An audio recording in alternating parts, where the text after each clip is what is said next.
আমাদের এই পৃথিবীতে যুগে যুগে অনেক বুদ্ধিমান মানুষেরা জন্মগ্রহণ করেছেন। আমরা শুধু তাদেরকে দেখেছি এবং চিনেছি, কিন্তু তাদের গলার স্বর কেমন ছিল আমরা তো কখনোই জানতে পারিনি। চলুন এই ভিডিওতে তাদের গলার স্বর কেমন ছিল এই সম্পর্কে জানা যাক। Adolf Hitler. অ্যাডলফ হিটলার একজন জার্মান রাজনীতিবিদ এবং ন্যান্সি পার্টির নেতা ছিলেন। তিনি 1933 থেকে 1945 সাল পর্যন্ত জার্মানির চ্যান্সেলর এবং 1934 থেকে 1945 সাল পর্যন্ত ফুহরার ছিলেন।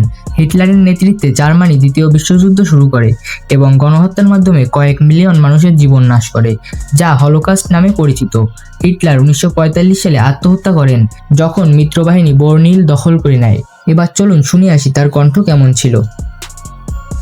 Dass ich mich in diesen Jahren für dich eingesetzt habe, dass ich anständig meine Zeit verwendet habe im Dienste meines Volkes.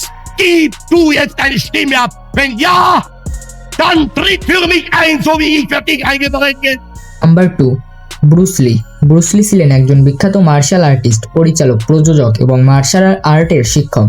তিনি কুংফু এবং মার্শাল আর্টের প্রচলিত কৌশলকে হলিউডে জনপ্রিয় করেন এবং তার ফিল্মগুলো মার্শাল আর্ট সিনেমার ধারা তৈরিতে গুরুত্বপূর্ণ ভূমিকা পালন করে।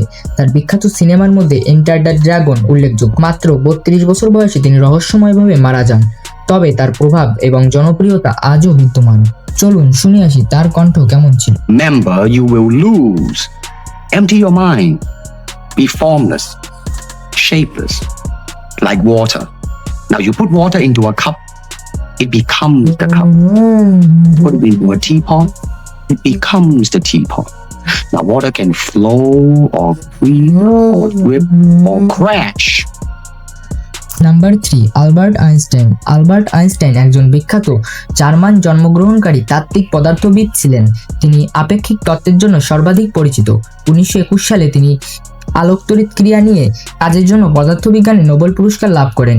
আইনস্টাইনের গবেষণা আধুনিক পদার্থবিজ্ঞানের ভিত্তি স্থাপন করে এবং তার তত্ত্বগুলো বিজ্ঞান জগতে বিপ্লব ঘটায়। তার জীবনকাল ছিল 1879 থেকে 1955 সাল পর্যন্ত। চলুন তার কণ্ঠ কেমন ছিল শোনা যাক। Concerned here with an act of humanity, with the maintaining of cultural values, and not least with a measure of considerable political importance. Number 4, Charlie Chaplin. Charlie Chaplin ছিলেন একজন বিখ্যাত ইংরেজ অভিনেতা, কৌতুকাভিনেতা, পরিচালক এবং প্রযোজক। তিনি নির্বাক চলচ্চিত্রের যুগের অন্যতম শ্রেষ্ঠ প্রতিভা হিসেবে বিবেচিত। চ্যাপলিনের চলচ্চিত্রগুলোতে তার কমেডির মধ্য দিয়ে সামাজিক ও রাজনৈতিক বিষয়গুলো তুলে ধরেছেন। তার জীবনকাল ছিল 1889 থেকে 1977 সাল পর্যন্ত।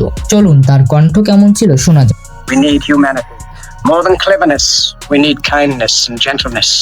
Without these qualities, life will be violent. No one will be lost. The aeroplane and the radio have brought us closer together. The very nature of these inventions cries out for the goodness in men, cries out for universal brotherhood, for the unity of us all. Even now, my voice is reaching millions throughout the... number 5, Mahatma Gandhi. Mahatma Gandhi একজন ভারতীয় স্বাধীনতা সংগ্রামী ও অহিংস প্রতিরোধের প্রবক্তা ছিলেন। তার আসল নাম ছিল মোহনদাস করমচাঁদ গান্ধী।